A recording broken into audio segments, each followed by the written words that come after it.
ಅರೆ ಕಡಿಮೆ ಹಾಕು ಆದ್ರೆ ಅಸಲಿ ಹಾಕು. MDH ಕಾಶ್ಮೀರಿ ಕೆಂಪು ಮೆಣಸಿನ ಪೌಡರ್.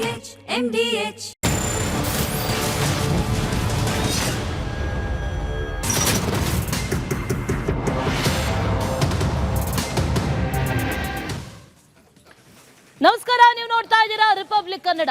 ನಾನು ಅಶ್ವಿನಿ ದೇವಾಡಿಗ. ಇವತ್ತಿನಿಂದ ಐತಿಹಾಸಿಕ ಗದಗದ ಲಕ್ಕುಂಡಿಯಲ್ಲಿ ಉತ್ಖನನ ಕಾರ್ಯ ಆರಂಭ ಆಗುತ್ತೆ. 40 ಮಂದಿ ಸಿಬ್ಬಂದಿಗಳು ಸೇರಿದಂತೆ 101 ಬಾವಿ, 101 ಆ ದೇವಸ್ಥಾನಗಳ ಅಡಿಯಲ್ಲಿ ನಿಧಿ ಇದೆ ಅನ್ನುವಂಥ ವಿಚಾರ. ಹಾಗಾಗಿ ಉತ್ಖನನಕ್ಕೆ ಈಗಾಗಲೇ ಸರ್ಕಾರ ಆದೇಶವನ್ನ ಕೊಟ್ಟಿದೆ. ಎಲ್ಲಾ ರೀತಿಯ ಸಿದ್ಧತೆಗಳನ್ನು ಕೂಡ ಜಿಲ್ಲಾಡಳಿತ ಈಗಾಗಲೇ ಮಾಡಿಕೊಂಡಿದೆ. ಇವತ್ತಿನಿಂದ ಉತ್ಖನನ ಆರಂಭ ಆಗುತ್ತೆ. ಹಾಗಾದ್ರೆ ಈ ದೇವಸ್ಥಾನ ಹಾಗೂ ಬಾವಿಗಳ ಅಡಿಯಲ್ಲಿ ನಿಧಿ ಅಡಗಿದ್ಯಾ ಅನ್ನೋ ಪ್ರಶ್ನೆ. ಲಕ್ಕುಂಡಿ ಪ್ರಾಧಿಕಾರದಿಂದ ನಡೆಯಲಿರುವಂತಹ ಉತ್ಖನನ ಬೆಳಗ್ಗೆ 10:30ಕ್ಕೆ ಸಿಸಿಟಿವಿ ಕಣ್ಗಾವಲಿನಲ್ಲಿ ಈ ಉತ್ಖನನ ಕಾರ್ಯ ಆರಂಭ ಆಗುತ್ತೆ. ಕೋಟೆ ವೀರಭದ್ರೇಶ್ವರ ಸ್ವಾಮಿ ದೇವಸ್ಥಾನದ ಆವರಣ, ಚಂದ್ರಮೌಳೇಶ್ವರ ದೇವಸ್ಥಾನದ ಬಳಿ ಇವತ್ತು ಉತ್ಖನನ ಕಾರ್ಯ ಆರಂಭ ಆಗ್ತಾ ಇದೆ. ಪುರಾತತ್ವ ಇಲಾಖೆಯ 40 ಸಿಬ್ಬಂದಿ ಈ ಉತ್ಖನನ ಕಾರ್ಯದಲ್ಲಿ ಭಾಗಿಯಾಗ್ತಾರೆ. ಇವತ್ತಿನಿಂದ 4 ತಿಂಗಳು ಈ ಉತ್ಖನನ ಕಾರ್ಯ ನಡೆಯುತ್ತೆ. ಎಲ್ಲ ರೀತಿಯ ಸಿದ್ಧತೆಗಳನ್ನು ಆ ನಿಟ್ಟಿನಲ್ಲಿ ಮಾಡಿಕೊಳ್ಳಲಾಗಿದೆ. ಸಿಸಿಟಿವಿ ಕಣ್ಗಾವಲು ಕೂಡ ಇರುತ್ತೆ. ಉತ್ಖನನ ಕಾರ್ಯ ಇವತ್ತಿನಿಂದ ಆರಂಭ ಆಗ್ತಾ ಇದೆ. ಸುಮಾರು 4 ತಿಂಗಳ ಕಾಲ ಈ ಉತ್ಖನನ ನಡೆಯುತ್ತೆ ಅನ್ನುವಂಥ ವಿಚಾರ. ಲಕ್ಕುಂಡಿಯ ತಳದಲ್ಲಿ ಅಪಾರ ನಿಧಿ ಹಾಗಾದ್ರೆ ಇದೆಯಾ ಅನ್ನುವಂಥ ಶೋಧಕ್ಕೆ ಈಗ ಮುಂದಾಗಿರೋದು. ಆ ನಿಟ್ಟಿನಲ್ಲಿ ಇವತ್ತಿನಿಂದ ಉತ್ಖನನ ಆರಂಭ ಆಗ್ತಾ ಇದೆ.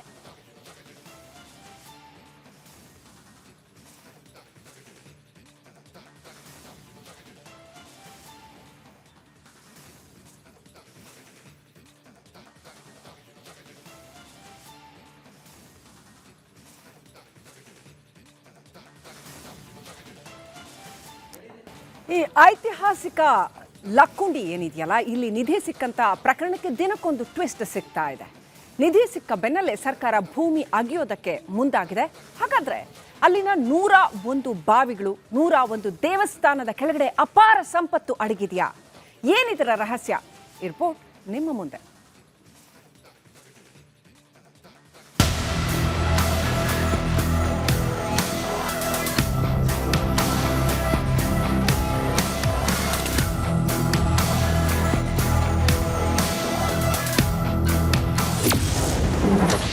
ಲಕ್ಕುಂಡಿಯಲ್ಲಿ ನಿಧಿ ಪತ್ತೆ ಬೆನ್ನಲ್ಲೇ ಉತ್ಖನನ.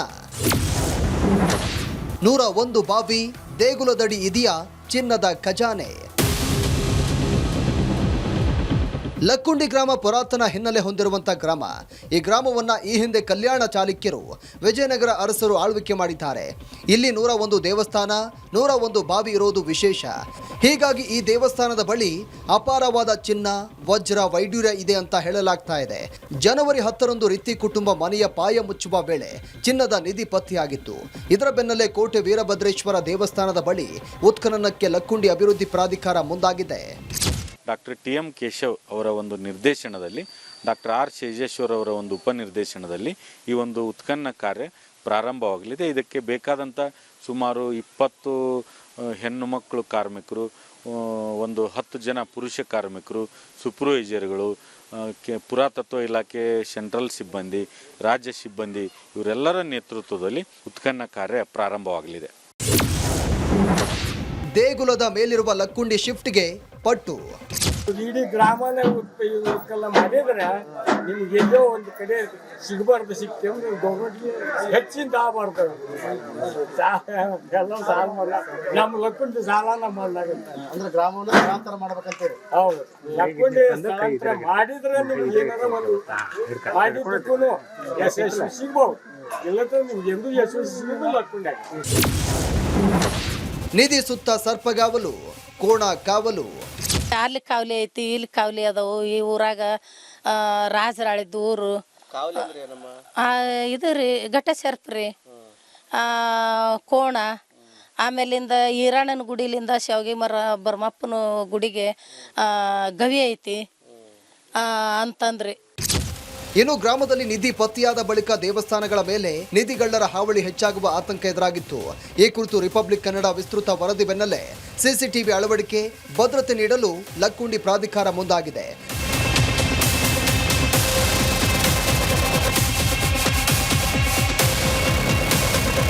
ಸದ್ಯ ಕೋಟೆ ವೀರಭದ್ರೇಶ್ವರ ದೇವಸ್ಥಾನದ ಬಳಿ ನಡೆಯುವಂತ ಉತ್ಖನನ ವೇಳೆ ಚಿನ್ನ, ವಜ್ರ, ಹವಳ ಮುತ್ತುಗಳು ಸೇರಿದಂತೆ ಹಲವು ಪುರಾತನ ವಸ್ತುಗಳು ಸಿಗ್ತಾವ ಅಂತ ಕಾದ್ ನೋಡಬೇಕಿದೆ. ಮಂಜು ಪತ್ತಾರ, ರಿಪಬ್ಲಿಕ್ ಕನ್ನಡ, ಗದಗ. ಈ ಲಕ್ಕುಂಡಿ ನಿಜಕ್ಕೂ ಕೂಡ ಕುತೂಹಲಕ್ಕೆ ಕಾರಣ ಆಗ್ತಾ ಇದೆ. ಈಗ ಮತ್ತೊಂದಷ್ಟು ಪುರಾತನ ವಸ್ತುಗಳು ಲಕ್ಕುಂಡಿಯಲ್ಲಿ ಸಿಕ್ಕಿದೆ. ಅದೇ ಗ್ರಾಮದ ತೋಟಯ್ಯ ಅನ್ನೋರಿಗೆ ಪುರಾತನ ವಸ್ತುಗಳು ಸಿಕ್ಕಿರೋದು. ಒಂದಷ್ಟು ಪ್ರೇಷಿಯಸ್ ಸ್ಟೋನ್ಸ್ ಆಗಿರ್ಬೋದು, ಚಿನ್ನ, ವಜ್ರ, ಇಂಥ ಒಂದಷ್ಟು ಪುರಾತನ ವಸ್ತುಗಳು ಅವ್ರಿಗೆ ಸಿಕ್ಕಿರೋದು. ಅವ್ರಿಗೆ ಸಿಕ್ಕಿರುವಂಥ ಈ ವಸ್ತುಗಳನ್ನ ಯಾವುದೇ ಕಾರಣಕ್ಕೂ ನಾನು ಸರ್ಕಾರಕ್ಕೆ ಕೊಡಲ್ಲ ಅಂತಿದ್ದಾರೆ. ಲಕ್ಕುಂಡಿಯಲ್ಲಿ ಮತ್ತೆ ಪುರಾತನ ವಸ್ತುಗಳು ಪತ್ತೆಯಾಗಿದೆ. ಪಂಚನೀಲ, ಗಾಣಿಗ ನೀಲ, ನೀಲದ ಹರಳುಗಳು, ಇಂದ್ರನೀಲ, ಜಂಬನೀಲ, ವಜ್ರ, ಪಚ್ಚೆ, ಚಿನ್ನ ಇದೆಲ್ಲವೂ ಕೂಡ ಪತ್ತೆಯಾಗಿದೆ. ಗ್ರಾಮದ ತೋಟಯ್ಯ ಅವರಿಗೆ ಈ ಪ್ರಾಚೀನ ವಸ್ತುಗಳು ಸಿಕ್ಕಿರೋದು. ನಾನು ಸಂಗ್ರಹಿಸಿದಂತ ವಸ್ತುಗಳನ್ನ ಸರ್ಕಾರಕ್ಕೆ ಯಾವುದೇ ಕಾರಣಕ್ಕೂ ಕೊಡಲ್ಲ ಅಂತಿದ್ದಾರೆ ಅವರು. ರಿಪಬ್ಲಿಕ್ ಕನ್ನಡದ ಜೊತೆ ಮಾತಾಡಿದ್ದಾರೆ ತೋಟಯ್ಯ ಕಾಶಯ್ಯ ಪತ್ರಿಮಠ್, ಹೇಳಿಕೆಯನ್ನು ಕೊಟ್ಟಿದ್ದಾರೆ ನೋಡಿ. ಐತಿಹಾಸಿಕ ಹಿನ್ನೆಲೆ ಹೊಂದಿರುವಂಥ ಲಕ್ಕುಂಡಿ ಗ್ರಾಮದಲ್ಲಿ ನಿಧಿ ಸಿಕ್ಕ ಬೆನ್ನಲ್ಲೇ ಸಾಕಷ್ಟು ರಹಸ್ಯಗಳು ಬಯಲಾಗ್ತಾ ಇದ್ದಾವೆ. ಏನು ಚಿನ್ನ ಸಿಕ್ಕ ಬೆನ್ನಲ್ಲೇ ಇವಾಗ ತೋಟಯ್ಯ ಪತ್ರಿಮಠ್ ಅವರು ಕೂಡ ಕಳೆದ 50 ವರ್ಷಗಳಿಂದ ಅನ್ವೇಷಣೆ ಮಾಡ್ತಾ ಇದ್ರು. ಅವ್ರಿಗೂ ಕೂಡ ಸಾಕಷ್ಟು ವಸ್ತುಗಳು ಸಿಕ್ಕಿದ್ದಾವೆ ಪುರಾತನ ಕಾಲದ್ದು. ಇಲ್ಲಿ ನಾವು ದೃಶ್ಯದಲ್ಲಿ ಕೂಡ ನೋಡ್ತಾ ಇರ್ಬೋದು. ಇದು ಚಿನ್ನದ ಏನು ಈ ರೀತಿ ಚಿನ್ನದ ವಸ್ತು ಸಿಕ್ಕಿದೆ. ಅದೇ ರೀತಿಯಾಗಿ ವಜ್ರದ ವಸ್ತುಗಳು ಕೂಡ ಸಿಕ್ಕಿದ್ದಾವೆ. ಹಲವು ನಾಣ್ಯಗಳು ಕೂಡ ಸಿಕ್ಕಿದ್ದಾವೆ. ಈ ರೀತಿ ಸಾಕಷ್ಟು ಅನ್ವೇಷಣೆ ಮಾಡುವಂಥ ಸಮಯದಲ್ಲಿ ಏನು ಪತ್ರಿಮಠ್ ಅವರು ಅಜ್ಜಾರಿದ್ದಾರೆ, ಇವ್ರಿಗೂ ಕೂಡ ಸಾಕಷ್ಟು ಸಿಕ್ಕಿದ್ದಾವೆ. ಮೊನ್ನೆ ತಾನೇ ಬಸಪ್ಪ ಬಡಿಗೇರವರು ಕೂಡ ಅನ್ವೇಷಣೆ ಮಾಡಬೇಕಾದ್ರೆ ಅಲ್ಲಿ ಮುತ್ತು ಹವಳಗಳು ಕೂಡ ಸಿಕ್ಕಿದ್ವು. ಇವಾಗ ಏನು ಪತ್ರಿಮಠ್ ಅವರು ಕೂಡ ಅಜ್ಜಾರೇನಿದ್ದಾರೆ, ಇವರು ಕೂಡ ಕಳೆದ 50 ವರ್ಷಗಳಿಂದ ಅನ್ವೇಷಣೆ ಮಾಡುವಂಥ ಸಮಯದಲ್ಲಿ ಇಷ್ಟೊಂದು ಆಭರಣಗಳು ಸಿಕ್ಕಿದ್ದಾವೆ. ಹೀಗಾಗಿ ಲಕ್ಕುಂಡಿಯ ರಹಸ್ಯವನ್ನು ಬಗೆದಷ್ಟು ಇನ್ನೂ ಹೆಚ್ಚಾಗ್ತಾ ಇದೆ ಅಂತಲೇ ಹೇಳ್ಬೋದು. ಒಂದು ಕಡೆ ಜಿಲ್ಲಾಡಳಿತ ಮತ್ತು ಲಕ್ಕುಂಡಿ ಪ್ರಾಧಿಕಾರ ಅಧಿಕಾರಿಗಳು ಅನ್ವೇಷಣೆ ಮಾಡ್ತಾ ಇದ್ದರೆ, ಇವಾಗ ಹಿರಿಯರು ಮಳೆ ಬಂದಂಥ ಸಮಯದಲ್ಲಿ ಈ ರೀತಿ ಗ್ರಾಮದಲ್ಲಿ ಬಿದ್ದಂಥ ವಸ್ತುಗಳನ್ನು ಸಂಗ್ರಹಣ ಮಾಡುವಂಥವರು ಸಾಕಷ್ಟು ಜನರು ಲಕ್ಕುಂಡಿಯಲ್ಲಿದ್ದಾರೆ. ಇವಾಗ ಮತ್ತೆ ಇಷ್ಟೊಂದು ಆಭರಣಗಳು ಸಿಕ್ಕಿರೋದ್ರಿಂದ ಲಕ್ಕುಂಡಿಯಲ್ಲಿ ಸಾಕಷ್ಟು ಸಂಪತ್ತು ಅಡಗಿದೆ ಎನ್ನುವ ಶಂಕೆ ವ್ಯಕ್ತವಾಗ್ತಾ ಇದೆ. ನಮ್ಮ ಜೊತೆಗೆ ಮಾತನಾಡಲು ಹಿರಿಯರಿದ್ದಾರೆ, ಅವರನ್ನು ಕೇಳೋಣ. ಅದರ ಎಷ್ಟು ವರ್ಷದಿಂದ ನೀವು ಇವನ್ನೆಲ್ಲ ಹುಡುಕ್ತಿದ್ರಿ? ನಾವು 45-50 ವರ್ಷದಿಂದ ಹುಡುಕಕ್ಕೆ. ಏನೇನು ಸಿಕ್ಕಿದಾವೆ ನಿಮಗೀಗ? ನಮ್ಗೆ ಇವು ಈಗನ್ಕಿ ಬೆಳ್ಳಿ, ಇವು ಇಂಗ್ಲೆಂಡ್ದವ್ರು ಆಡಿದ್ದು ಇವು ಸಿಕ್ಕವು.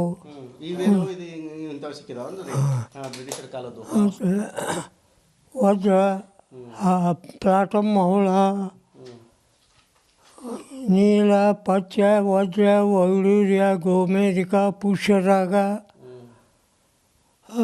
ಮಾಣಿಕ್ಯ, ಇನ್ನು ನವರತ್ನಗಳು ಸಿಕ್ಕವು. ಕ್ಯಾಮ್ರಾಮನ್ ಮಂಜುನಾಥ್ ಜೊತೆ ಮಂಜು ಪತ್ತಾರ್, ರಿಪಬ್ಲಿಕ್ ಕನ್ನಡ, ಗದಗ್. ಇದೇ ವಿಚಾರಕ್ಕೆ ಸಂಬಂಧಪಟ್ಟಂತೆ ಡೀಟೇಲ್ಸ್ ಅನ್ನ ಕೊಡ್ತಾರೆ ನಮ್ಮ ಪ್ರತಿನಿಧಿ ಮಂಜು ಪತ್ತಾರ್. ನೇರ ಸಂಪರ್ಕದಲ್ಲಿ ಜಾಯಿನ್ ಆಗ್ತಾ ಇದ್ದಾರೆ. ಮಂಜು ಪತ್ತಾರ್, ಇವತ್ತಿನಿಂದ ಉತ್ಖನನ ಕಾರ್ಯ ಆರಂಭ ಆಗ್ತಾ ಇದೆ. 10:30ಕ್ಕೆ ಉತ್ಖನನ ಕಾರ್ಯ ಆರಂಭ ಆಗೋದು. ಮೊದಲಿಗೆ ಇವತ್ತು ಎಲ್ಲಿ ಉತ್ಖನನ ನಡೆಸ್ತಾರೆ, ಯಾವ ರೀತಿ ಈ ಪ್ರಾಸೆಸ್ ಇರುತ್ತೆ, ಡೀಟೇಲ್ಸ್ ಅನ್ನ ಕೊಡೋದಾದ್ರೆ ಮಂಜು.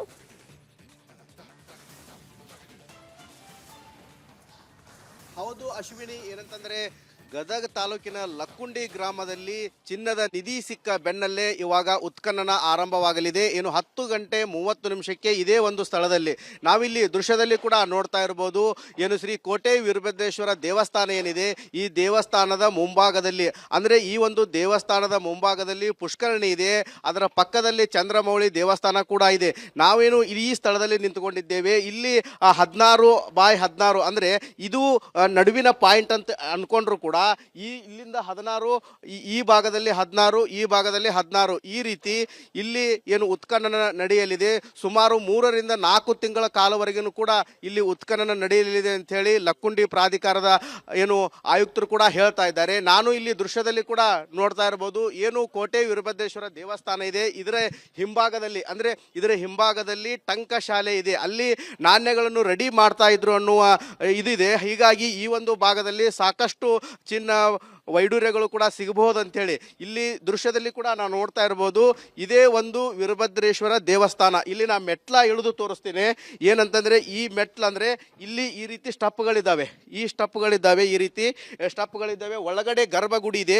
ನಾ ಏನಿಲ್ಲಿ ನಿಂತ್ಕೊಂಡಿದ್ದೀನಲ್ಲ, ಇದು ಸರಿ ಸಮಾನವಾಗಿ ಇಲ್ಲಿ ಉತ್ಖನನ ನಡೆಯುತ್ತೆ. ಅಂದ್ರೆ ಇಷ್ಟೊಂದು ಪ್ರಮಾಣದಲ್ಲಿ ಅಂದ್ರೆ ಆ ಭಾಗದಲ್ಲಿ ಉತ್ಖನನ ನಡೆಯಲಿದೆ. ಇಷ್ಟೊಂದು ಪ್ರಮಾಣದ ಮಣ್ಣನ್ನು ಕೂಡ ತೆಗೆದ ನಂತರ ಇಲ್ಲಿ ಸಾಕಷ್ಟು ಏನು ನಿಧಿ ಸಿಗಬಹುದು ಎನ್ನುವ ಶಂಕೆ ಕೂಡ ಇದೆ.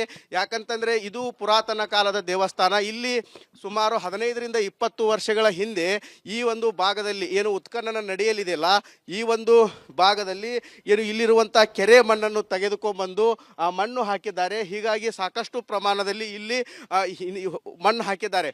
ಇಲ್ಲಿ ನಾವು ನೋಡ್ತಾ ಇರ್ಬೋದು, ಇದೇ ಸ್ಥಳದಲ್ಲಿ ಉತ್ಖನನ ನಡೆಯಲಿದೆ. ಇಲ್ಲಿರುವಂಥ ವಿದ್ಯಾವರ್ತಕ ಸಂಘಕ್ಕೆ ಸೇರಿದಂಥ ಜಾಗ ಏನಿದೆ, ಇದನ್ನು ಇವಾಗ ಸರ್ಕಾರ ಖರೀದಿ ಮಾಡಿದೆ. ಅವರಿಗೆ ಸುಮಾರು 50 ಲಕ್ಷ ರೂಪಾಯಿ ಪರಿಹಾರ ಕೂಡ ಕೊಡಲಿದ್ದಾರೆ. ಈ ಹಂತಕ್ಕೆ ಇವರು ಕೂಡ ಕೊಡಲು ಒಪ್ಪಿಗೆ ಕೊಟ್ಟಿದ್ದಾರೆ. ಇನ್ನೊಂದು ಜಾಗ ಕೂಡ ಇಲ್ಲೇ ಇದೆ, ಅದು ಕೋರ್ಟ್ನಲ್ಲಿರೋದ್ರಿಂದ ಆ ಜಾಗ ಇನ್ನೂ ಕೊಟ್ಟಿಲ್ಲ. ಆದರೆ ಇವಾಗ ಈ ಒಂದು ಪ್ರದೇಶದಲ್ಲಿ ಉತ್ಖನನ ನಡೆಯಲು ಎಲ್ಲ ಸಿದ್ಧತೆಗಳನ್ನು ಕೂಡ ಮಾಡಿಕೊಂಡಿದ್ದಾರೆ. ಪುರಾತತ್ವ ಇಲಾಖೆ ಅಧಿಕಾರಿಗಳಾಗಿರ್ಬೋದು ಮತ್ತು ಏನು ಲಕ್ಕುಂಡಿ ಪ್ರಾಧಿಕಾರದ ಅಧಿಕಾರಿಗಳು ಕೂಡ ಇಲ್ಲಿ ಎಲ್ಲ ಕ್ಲೀನ್ ಮಾಡುವಂಥ ಕೆಲಸ ಕೂಡ ಇಲ್ಲಿ ನಡೀತಾ ಇದೆ. ಇವಾಗ ನಾನು ಇಲ್ಲಿ ಪುಷ್ಕರಣಿ ಏನಿದೆ, ಈ ಪುಷ್ಕರಣಿ ಅಂದರೆ ಇಲ್ಲಿ ನೋಡ್ತಾ ಇರ್ಬೋದು, ಇದು ಪುಷ್ಕರಣಿಯ ಕೆಳಭಾಗ ಅಂದರೆ ಇದಕ್ಕಿಂತಲೂ ಹೆಚ್ಚಿನ ಪ್ರಮಾಣದಲ್ಲಿ, ಅಂದರೆ ಇಲ್ಲಿ ನಾನು ನಿಂತ್ಕೊಂಡು ತೋರಿಸ್ತಾ ಇದ್ದೇನಲ್ಲ, ಇಷ್ಟು ಪ್ರಮಾಣದಲ್ಲಿ ಇಲ್ಲಿ ಉತ್ಖನನ ನಡೀತೈತೆ. ಅಂದರೆ ಈ ಒಂದು ಪುಷ್ಕರಣಿಯಿಂದ ನೇರವಾಗಿ ಕೋಟೆ ವೀರಭದ್ರೇಶ್ವರ ದೇವಸ್ಥಾನ ಏನಿದೆ ಆ ದೇವಸ್ಥಾನಕ್ಕೆ ಹೋಗಲು ಮಾರ್ಗ ಇತ್ತು ಎನ್ನುವ ನಂಬಿಕೆ ಇದೆ. ಹೀಗಾಗಿ ಇಲ್ಲಿ ಪಕ್ಕದಲ್ಲೇ ಟಂಕಸಾಲಿ ಇದೆ. ಇವಾಗ ನಿಧಿ ಏನು ಸಿಕ್ಕಿದೆ, ರಿತ್ತಿ ಕುಟುಂಬ, ಅದು ಇಲ್ಲಿಂದ 250 ಮೀಟರ್ದಷ್ಟು ದೂರ ಇದೆ. ಹೀಗಾಗಿ ಈ ಒಂದು ಭಾಗದಲ್ಲಿ ಉತ್ಖನನ ನಡೆದರೆ ಇಲ್ಲಿ ಸಾಕಷ್ಟು ಪ್ರಮಾಣದ ವಜ್ರ, ವೈಡೂರ್ಯ, ಚಿನ್ನ, ಸಾಕಷ್ಟು ಪ್ರಮಾಣದ ಆಭರಣಗಳು ಕೂಡ ಸಿಗ್ತಾವೆ ಎನ್ನುವ ನಂಬಿಕೆ ಇದೆ. ಹೀಗಾಗಿ ಇಲ್ಲಿ ಉತ್ಖನನ ನಡೆಯಲಿದೆ. ಸುಮಾರು 25 ಲಕ್ಷ ರೂಪಾಯಿ ಲಕ್ಕುಂಡಿ ಪ್ರಾಧಿಕಾರ ಹಣ ಬಿಡುಗಡೆ ಮಾಡಿದೆ. ಇವಾಗ ಸುಮಾರು 3 ರಿಂದ 4 ತಿಂಗಳ ಕಾಲವರೆಗೂ ಕೂಡ ಇಲ್ಲಿ ಉತ್ಖನನ ನಡೆಯಲಿದೆ. ಇಲ್ಲಿ ನೋಡ್ತಾ ಇರ್ಬೋದು, ಇವಾಗ ಎಲ್ಲ ಏನು ಕಾರ್ಮಿಕರು ಕೂಡ ಕೆಲಸ ಮಾಡ್ತಾ ಇದ್ದಾರೆ.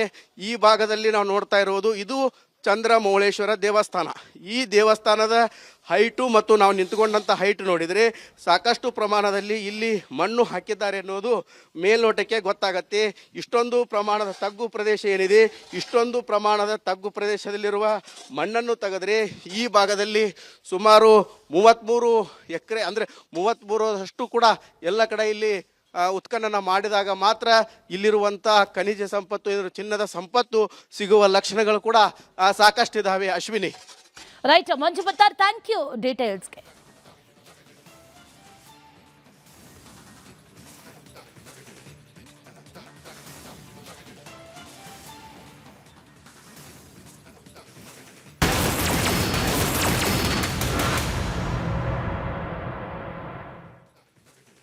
ಭಾರತದ ಒಳಗೆ, ಅದರಲ್ಲೂ ಕರ್ನಾಟಕದ ಬೆಂಗಳೂರಿನ ಒಳಗೆ ನುಸುಳಿರ್ತಕ್ಕಂತಹ ಅಕ್ರಮ ಬಾಂಗ್ಲಾದೇಶಿಯರ ವಿರುದ್ಧ ರಿಪಬ್ಲಿಕ್ ಕನ್ನಡ ಸಮರ ಸಾರಿದೆ. ಬೇಗೂರಿನ ಈ ನುಸುಳುಕೋರರ ಅಡ್ಡೆಗೆ ಏನು ಬೆಂಕಿ ಬಿದ್ದಿರ್ತಕ್ಕಂಥ ಕೇಸ್ ಇದೆ, ಇದಕ್ಕೆ ಟ್ವಿಸ್ಟ್ ಸಿಕ್ಕಿದೆ. ಏನದು ನೋಡಿ.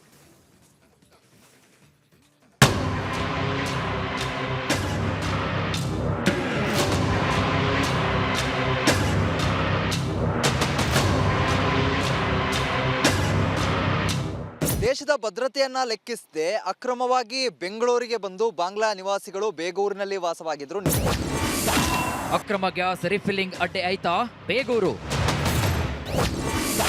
ನುಸುಳುಕೋರರ ಅಡ್ಡಿಯಲ್ಲಿ ಸಿಕ್ಕಿದೆ ಶಾಕಿಂಗ್ ಎವಿಡೆನ್ಸ್. ಅಕ್ರಮ ಬಾಂಗ್ಲಾದೇಶಿಗಳ ವಿರುದ್ಧ ರಿಪಬ್ಲಿಕ್ ಕನ್ನಡ ಸಮರವನ್ನ ಸಾರಿದೆ.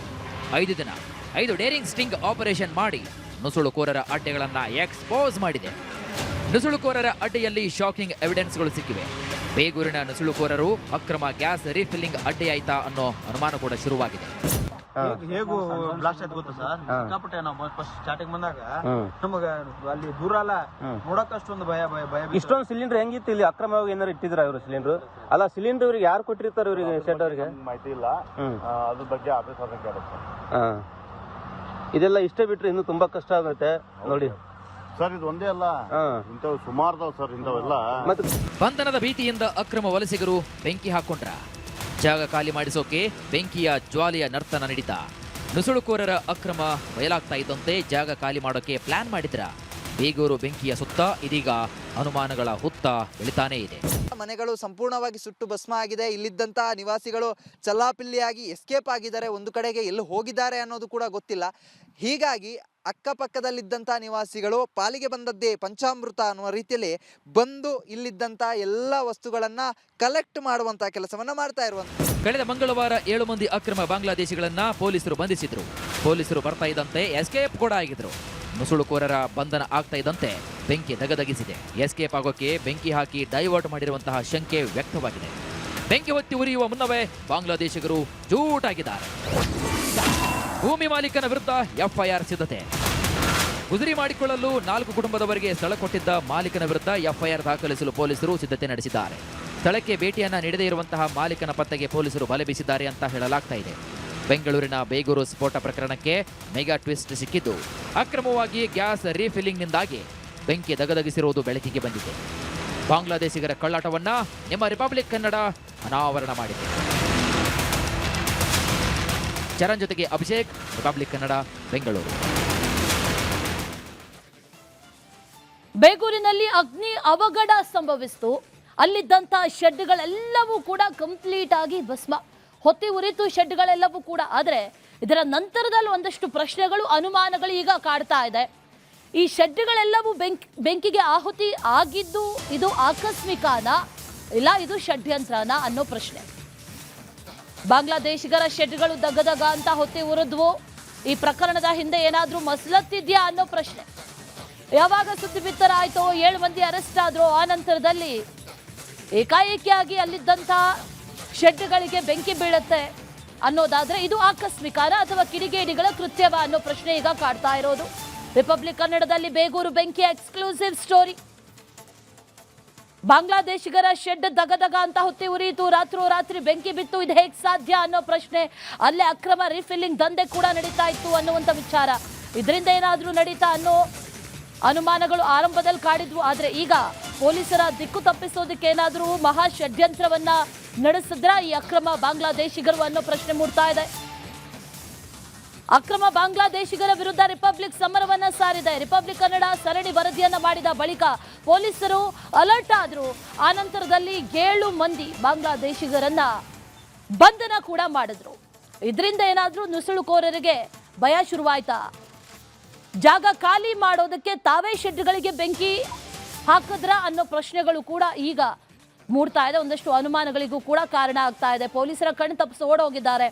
ವಾಪಸ್ ಎಲ್ಲ ಓಡೋದ್ರು? ಬಾಂಗ್ಲಾಗೆ ಓಡೋದ್ರ ಅಥವಾ ರಾಜ್ಯದ ಇನ್ನಿತರ ಕಡೆಗಳಲ್ಲಿ ಏನಾದರೂ ಮತ್ತೆ ಅಕ್ರಮವಾಗಿ ನೆಲೆಸೋದಕ್ಕೆ ಆರಂಭ ಮಾಡಿದ್ದಾರಾ ಅನ್ನುವಂಥ ಪ್ರಶ್ನೆ ಈಗ ಕಾಡ್ತಾ ಇದೆ.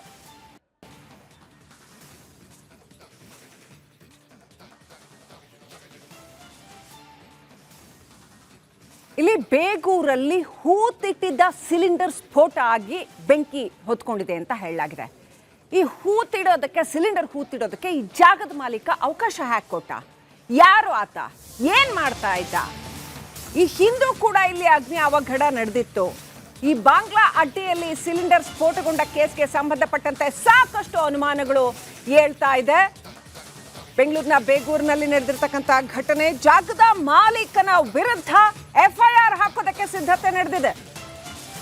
ಗುಜರಿ ನೋಡ್ಕೊಳ್ಳಕ್ಕೆ ಅಂತ ಜಾಗವನ್ನ ಬೇರೆಯವರಿಗೆ ಕೊಟ್ಟಿದ್ದಂತೆ ಮಾಲೀಕ. 4 ಕುಟುಂಬಗಳಿಗೆ ಅಲ್ಲಿ ಈತ ಜಾಗ ಕೊಟ್ಟಿದ್ದ. 2 ತಿಂಗಳ ಹಿಂದೆ ಕೂಡ ಇದೇ ಜಾಗದಲ್ಲಿ ಅಗ್ನಿ ಅವಘಡ ನಡೆದಿತ್ತು. ಈ ವೇಳೆ ಜಾಗದ ಮಾಲೀಕ ಸ್ಥಳಕ್ಕೆ ಬಂದಿದ್ದ ಅಂತ ಹೇಳಲಾಗಿದೆ. ಈಗ ಮತ್ತೆ ಅಗ್ನಿ ಅವಘಡ. ಆತನ ವಿರುದ್ಧ ಎಫ್ಐಆರ್ ದಾಖಲು ಮಾಡೋದಕ್ಕೆ ಸಿದ್ಧತೆ ನಡೆದಿದೆ.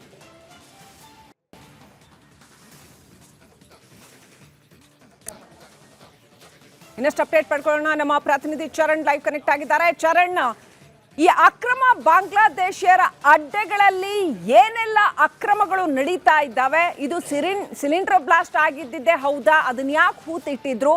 ಇನ್ನು ಯಾವೆಲ್ಲ ಬಗೆಯ ಅಕ್ರಮಗಳು ನಡೀತಾ ಇದ್ದಾವೆ? ಆ ಜಾಗದ ಮಾಲೀಕ ಯಾರು? ಆತನ ವಿರುದ್ಧ FIR ದಾಖಲು ಆಗ್ತಾ ಇದೆಯಾ?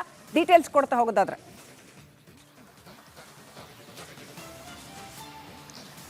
ಎಸ್ ಲಕ್ಷ್ಮಿ, ಏನೋ ಬೇಗೂರಿನಲ್ಲಿ ಅಕ್ರಮವಾಗಿ ಒಂದಿಷ್ಟು ಬಾಂಗ್ಲಾ ನಿವಾಸಿಗಳು ನೆಲೆಯನ್ನ ಮಾಡಿದ್ರು, ಮತ್ತೆ ಇಲ್ಲಿ ಒಂದಿಷ್ಟು ಗುಜಿರಿ ಹೆಕ್ಕುವಂತಹ ಕೆಲಸವನ್ನ ಮಾಡಿದ್ರು ಅನ್ನೋದ್ರ ಬಗ್ಗೆ ರಿಪಬ್ಲಿಕ್ ಕನ್ನಡ ವರದಿಯನ್ನ ಮಾಡುತ್ತೆ. ವರದಿಯನ್ನ ಆಧರಿಸಿ ಬೇಗೂರು ಪೊಲೀಸರು ಸ್ಥಳಕ್ಕೆ ವಿಸಿಟ್ ಅನ್ನ ಮಾಡ್ತಾರೆ. ವಿಸಿಟ್ ಮಾಡಿದಂತಹ ಸಂದರ್ಭದಲ್ಲಿ 7 ಜನ ಅಕ್ರಮವಾಗಿ ಬಂದಿದ್ದಂತಹ ಬಾಂಗ್ಲಾದೇಶಿಗರು ಏನಿರ್ತಾರೆ ಅವರನ್ನ ಅರೆಸ್ಟ್ ಮಾಡುವಂತಹ ಕೆಲಸ ಕೂಡ ಮಾಡಲಾಗುತ್ತೆ. ಅವರನ್ನ ಬಂಧಿಸಿದ ತಕ್ಷಣವೇ ಇಲ್ಲಿದ್ದಂತಹ ಒಂದಿಷ್ಟು ಅವರ ಜೊತೆ ಬಂದಿದ್ದಂತಹ ಫ್ಯಾಮಿಲಿಗಳಾಗಿರ್ಬೋದು ಮತ್ತೆ ಸ್ನೇಹಿತರುಗಳಾಗಿರ್ಬೋದು ಅವರು ಸ್ಥಳದಿಂದ ಎಸ್ಕೇಪ್ ಆಗ್ತಾರೆ. ಎಸ್ಕೇಪ್ ಆಗಿ 2 ದಿನ ಆಗ್ತಾ ಇದ್ದಂತೆ ಅವರಿದ್ದಂತಹ ಒಂದು ಶೆಡ್ಗಳೇನಿದೆ ಅವುಗಳು ಸುಟ್ಟು ಭಸ್ಮ ಆಗಿರುವಂಥದ್ದು. ಈ ಒಂದು ಪ್ರಕರಣಕ್ಕೆ ಸಂಬಂಧಪಟ್ಟಾಗೆ ಸಾಕಷ್ಟು ಅನುಮಾನಗಳಿಗೆ ಎಡೆ ಮಾಡಿ ಕೊಡ್ತಾ ಇದೆ. ಒಂದು ಕಡೆಯಲ್ಲಿ ಇಲ್ಲಿ ಅಕ್ರಮವಾಗಿ ಗ್ಯಾಸ್ ರಿಫಿಲ್ಲಿಂಗ್ ಮತ್ತೆ ಸ್ಟವ್ ರಿಪೇರಿಯನ್ನ ಮಾಡಿ ಅವುಗಳನ್ನ ಮಾರಾಟ ಮಾಡಲಾಗ್ತಿತ್ತು, ಮತ್ತೆ ಒಂದಿಷ್ಟು ಪ್ಲಾಸ್ಟಿಕ್ಗಳನ್ನ ತಂದು ಡಂಪೇರ್ಡ್ ರೀತಿಯಲ್ಲಿ ಸುಡ್ಲಾಗ್ತಿತ್ತು ಅನ್ನುವಂತಹ ಮಾಹಿತಿಗಳು ಕೂಡ ಇಲ್ಲಿನ ಸ್ಥಳೀಯರುಗಳು ಹೇಳ್ತಾ ಇರುವಂಥದ್ದು. ಮತ್ತೊಂದು ಕಡೆಯಲ್ಲಿ ಎಲ್ಲಾದ್ರೂ ಈ ಒಂದು ಅಗ್ನಿ ಅವಘಡ ಆಕಸ್ಮಿಕವಾಗಿ ಆಗದೆ ಎಲ್ಲಿಂದ ಪೊಲೀಸರಿಂದ ತಪ್ಪಿಸಿಕೊಳ್ಳಿಕ್ಕೋಸ್ಕರ ಅಥವಾ ಪೊಲೀಸರು ನಮ್ಮನ್ನ ಎಲ್ಲಿ ಹಿಡಿದು ಬಿಡ್ತಾರೋ ಅನ್ನುವಂತಹ ಒಂದು ಆತಂಕದಲ್ಲಿ ತಾವೇ ತಮ್ಮ ಶೆಡ್ಗಳಿಗೆ ಬೆಂಕಿ ಹಾಕೊಂಡ್ರ, ಬೆಂಕಿ ಹಾಕುವ ನೆಪದಲ್ಲಿ ಇಲ್ಲಿಂದ ಎಸ್ಕೇಪ್ ಆದ್ರ ಅನ್ನುವಂತಹ ಮತ್ತೊಂದಿಷ್ಟು ಅನುಮಾನಗಳಿಗೆ ಎಡೆ ಮಾಡಿ ಕೊಡ್ತಾ ಇರುವಂಥದ್ದು. ಯಾಕಂತ ಹೇಳಿದ್ರೆ ಬೆಂಕಿ ಅನಾಹುತ ಆದಂತಹ ಸಂದರ್ಭದಲ್ಲಿ ಸ್ಥಳದಲ್ಲಿ ಯಾವುದೇ ರೀತಿಯಾಗಿ ಯಾರು ಕೂಡ ಇರಲಿಲ್ಲ. ಕ್ಷಣಾರ್ಧದಲ್ಲೇ ಬೆಂಕಿ ಹತ್ತಿ ಉರಿದು ಕ್ಷಣಾರ್ಧದಲ್ಲೇ ಇಲ್ಲಿಂದ ಎಲ್ಲರೂ ಕೂಡ ತಮ್ಮ ತಮ್ಮ ವಸ್ತುಗಳು ಏನಿದೆ ಅವುಗಳನ್ನು ಎತ್ಕೊಂಡು ಓಡಿರುವಂಥದ್ದು. ಅದಕ್ಕೆ ಸಂಬಂಧಪಟ್ಟ ಹಾಗೆ ಒಂದಿಷ್ಟು ವಿಡಿಯೋಸ್ಗಳು ಏನಿದೆ ಮತ್ತೆ ಸ್ವತಃ ಬಾಂಗ್ಲಾದೇಶದಿಂದ ಅಕ್ರಮವಾಗಿ ಬಂದು ಇಲ್ಲಿ ನೆಲೆಸಿದ್ದಂಥ ಒಂದಿಷ್ಟು ಜನ ಹೇಳಿರುವಂಥದ್ದು ಏನಿದೆ, ಅವರು ನೇರವಾಗಿ ನಾವು ಇಲ್ಲಿ ಇರೋದೇ ಇಲ್ಲ, ಭಾರತವನ್ನು ಬಿಟ್ಟು ಫಸ್ಟ್ ಹೋಗ್ತೀವಿ, ನಮಗೆ ಇಲ್ಲಿ ಸಾಕಾಗಿದೆ, ನಾವು ಯಾವಾಗ ಬಂಧನ ಆಗ್ತೀವಿ ಅನ್ನೋ ಭಯ ಶುರುವಾಗಿದೆ, ನಾವು ಬಾಂಗ್ಲಕ್ಕೆ ಹೊರಟು ಹೋಗ್ತೀವಿ ಅಂತ ಹೇಳಿರುವಂತಹ ವಿಡಿಯೋ ಕೂಡ ರಿಪಬ್ಲಿಕ್ ಕನ್ನಡಕ್ಕೆ ಲಭ್ಯ ಆಗಿರುವಂಥದ್ದು. ಇದರ ಹಿನ್ನೆಲೆಯಲ್ಲಿ ಈ ಒಂದು ಜಾಗ ಏನಿದೆ ಈ ಜಾಗದ ಅಗ್ನಿ ಅನಾಹುತಕ್ಕೆ ಇದೀಗ ಸಾಕಷ್ಟು ಅನುಮಾನಗಳು ಶುರುವಾಗಿರುವಂಥದ್ದು. ಮತ್ತೆ ಅದಕ್ಕೆ ಬೇಕಾದ ರೀತಿಯಲ್ಲಿ ಒಂದಿಷ್ಟು ಸಾಕ್ಷಿಗಳು ಅಂತ ಹೇಳಿದ್ರೆ ಗ್ಯಾಸ್ ರಿಫಿಲ್ಲಿಂಗ್ ಮಾಡ್ತಾ ಇದ್ದಂಥದ್ದಕ್ಕೆ ಬೇಕಾದಂತಹ ಗ್ಯಾಸ್ ಸಿಲಿಂಡರ್ಗಳು, ಪ್ರಮುಖವಾಗಿ ಒಂದೊಂದು ಮನೆಯಲ್ಲಿ ಒಂದು ಗ್ಯಾಸ್ ಸಿಲಿಂಡರ್ಗಳನ್ನ ಇಡ್ತಾರೆ. ಪ್ರಮುಖವಾಗಿ ಇವ್ರಿಗೆ ಗ್ಯಾಸ್ ಸಿಲಿಂಡರ್ಗಳನ್ನು ಹಿಡ್ಕೊಳ್ಳಿಕ್ಕೆ ಯಾವುದೇ ರೀತಿಯಾದಂಥ ಒಂದು ಅರ್ಹತೆ ಇರೋದಿಲ್ಲ. ಗ್ಯಾಸ್ ಸಿಲಿಂಡರನ್ನು ಇಟ್ಕೋಬೇಕು ಅಂತ ಹೇಳಿದರೆ ಪ್ರಮುಖವಾಗಿ ಅದಕ್ಕೆ ಬೇಕಾದಂಥ ಸಂಬಂಧಪಟ್ಟಂಥ ಒಂದಿಷ್ಟು ದಾಖಲೆಗಳು ಬೇಕಾಗುತ್ತೆ, ಮನೆಯ ಅಡ್ರೆಸ್ ಪ್ರೂಫ್ ಕೊಡಬೇಕಾಗತ್ತೆ.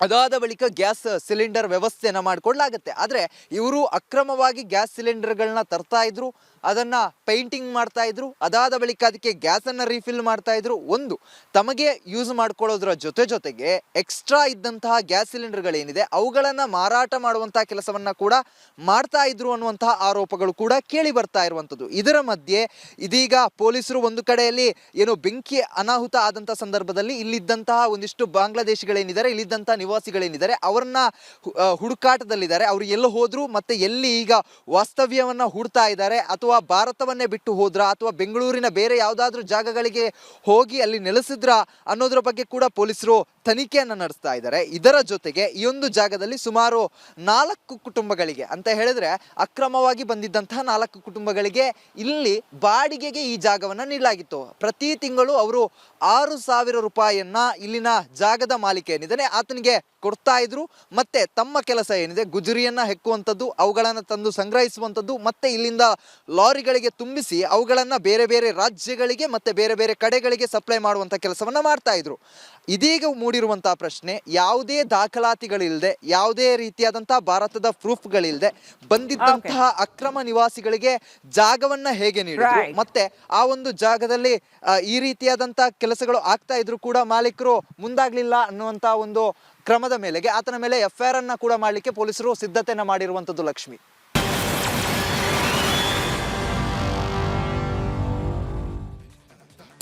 ಎಸ್, ಸಂಕ್ರಾಂತಿ ಕಳೀತು. ಹಾಗಾಗಿ ರಾಜಕಾರಣದಲ್ಲಿ ಗದ್ದುಗೆ ಗುದ್ದಾಟ ಮತ್ತೆ ಕಾವು ಪಡ್ಕೊಳ್ತಾ ಇದೆ. DCM DK ಶಿವಕುಮಾರ್ ದೆಹಲಿಗೆ ದಂಡಯಾತ್ರೆ ನಡೆಸೋದಕ್ಕೆ ಮತ್ತೆ ಆರಂಭ ಮಾಡಿದ್ದಾರೆ. CM ಗದ್ದುಗೆ ಏರೋದಕ್ಕೆ ರಾಹುಲ್ ಗಾಂಧಿ ಅವ್ರನ್ನ ಭೇಟಿ ಮಾಡೋದಕ್ಕೆ DK ಶಿವಕುಮಾರ್ ಉತ್ಸುಕರಾಗಿದ್ದಾರೆ.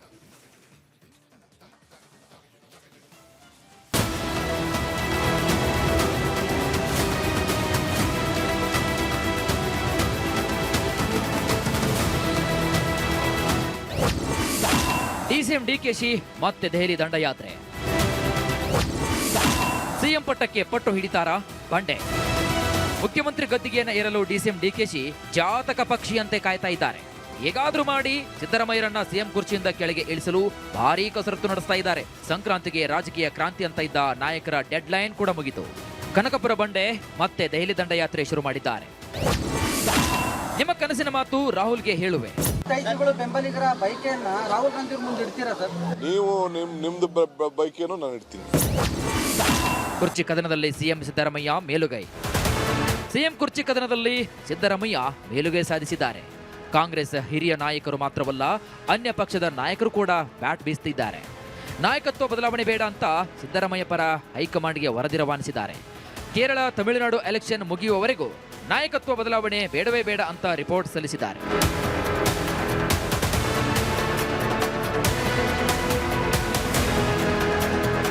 ಗದ್ದುಗೆ ಗುದ್ದಾಟದಲ್ಲಿ ಯಾರ ಕೈ ಮೇಲಾಗುತ್ತೆ ಅನ್ನೋದೇ ಸದ್ಯದ ನಿಗೂಢ. ಡಿಕೆಶಿ ಕನಸನ್ನ ರಾಹುಲ್ ಗಾಂಧಿ ನನಸು ಮಾಡ್ತಾರಾ? ಸದ್ಯದ ಕುತೂಹಲವನ್ನು ಮೂಡಿಸ್ತಾ ಇದೆ. Bureau report, republic Kannada. ಇವತ್ತು ದೆಹಲಿಗೆ ಹೋಗ್ತಾ ಇದ್ದಾರೆ ಡಿಕೆ ಶಿವಕುಮಾರ್. 10 ಕನಸುಗಳನ್ನ ಹೊತ್ತು ದೆಹಲಿಗೆ ಹೋಗ್ತಾ ಇದ್ದಾರೆ. ಈ ಹಿಂದೆಯೂ ಕೂಡ ಹೋಗಿದ್ರು. ಆದರೆ ಆ ಸಂದರ್ಭದಲ್ಲಿ ರಾಹುಲ್ ಗಾಂಧಿ ಆಗಲಿ ಹೈಕಮಾಂಡ್ ನಾಯಕರನ್ನ ಭೇಟಿ ಆಗೋದಕ್ಕೆ ಅವಕಾಶಗಳು ಸಿಕ್ಕಿರಲಿಲ್ಲ. ಈಗ 1-to-1 ಮೀಟಿಂಗ್ಗೆ ಹಾಗಾದ್ರೆ ಅವಕಾಶ ಸಿಗುತ್ತಾ ಅನ್ನೋ ಪ್ರಶ್ನೆ. ಅಲ್ಲಿ ಹೋದ ನಂತರದಲ್ಲಿ ಹೋಗ್ತಾ ಇರೋದು, ಜೊತೆಗೆ ಅಲ್ಲಿ ಇರುವಂಥ ಚರ್ಚೆ ಅಸ್ಸಾಂ ಚುನಾವಣೆಯ ಬಗ್ಗೆ. ಆದರೆ ಈ ಸಂದರ್ಭದಲ್ಲಿ ಕರ್ನಾಟಕ ವಿಚಾರ ಚರ್ಚೆ ಆಗುತ್ತಾ ಅನ್ನೋ ಪ್ರಶ್ನೆ ಕೂಡ ಇದೆ. ಆ ಚರ್ಚೆ ಸಾಧ್ಯ ಇಲ್ಲ ಅನ್ನುವಂಥದ್ದನ್ನು ಹೇಳಲಾಗ್ತಾ ಇದೆ. ಆದರೆ 2 ದಿನಗಳ ಕಾಲ ಡಿಕೆ ಶಿವಕುಮಾರ್ ದೆಹಲಿಯಲ್ಲೇ ಇರೋದ್ರಿಂದ ಪ್ರತ್ಯೇಕವಾಗಿ ಏನಾದರೂ ಸಭೆ ಅಥವಾ ಮಾತುಕತೆಯನ್ನು ನಡೆಸೋದಕ್ಕೆ ಸಾಧ್ಯ ಆಗುತ್ತಾ ಅನ್ನುವಂಥ ಪ್ರಶ್ನೆಗಳು ಕೂಡ ಈಗ ಕಾಡ್ತಾ ಇರೋದು. ಕರ್ನಾಟಕದ ವಿಚಾರ ಚರ್ಚೆ ಈ ಸಂದರ್ಭದಲ್ಲಿ ಸಾಧ್ಯ ಆದಂಥ ಸಂದರ್ಭದಲ್ಲಿ ಇದೇ ವಿಚಾರವನ್ನು, ಸಿಎಂ ಗದ್ದುಗೆ ವಿಚಾರವನ್ನು ಪ್ರಸ್ತಾಪಿಸಬಹುದಾ ಅನ್ನುವಂಥ ಪ್ರಶ್ನೆಗಳು ಕೂಡ ಇದೆ. ರಾಹುಲ್ ಭೇಟಿಗೆ ಈಗ ಡಿಕೆ ಶಿವಕುಮಾರ್ ಮುಂದಾಗಿದ್ದಾರೆ. 2 ದಿನ ದೆಹಲಿಯಲ್ಲೇ ಉಳಿತಾರೆ ಡಿಕೆ ಶಿವಕುಮಾರ್. ಆ ಸಂದರ್ಭದಲ್ಲಿ ಡಿಕೆ ಶಿವಕುಮಾರ್ಗೆ ಭೇಟಿಗೆ ಅವಕಾಶ ರಾಹುಲ್ ಗಾಂಧಿ ನೀಡ್ತಾರಾ ಅನ್ನುವಂಥ ಪ್ರಶ್ನೆ ಈಗ ಸದ್ಯಕ್ಕಿದೆ.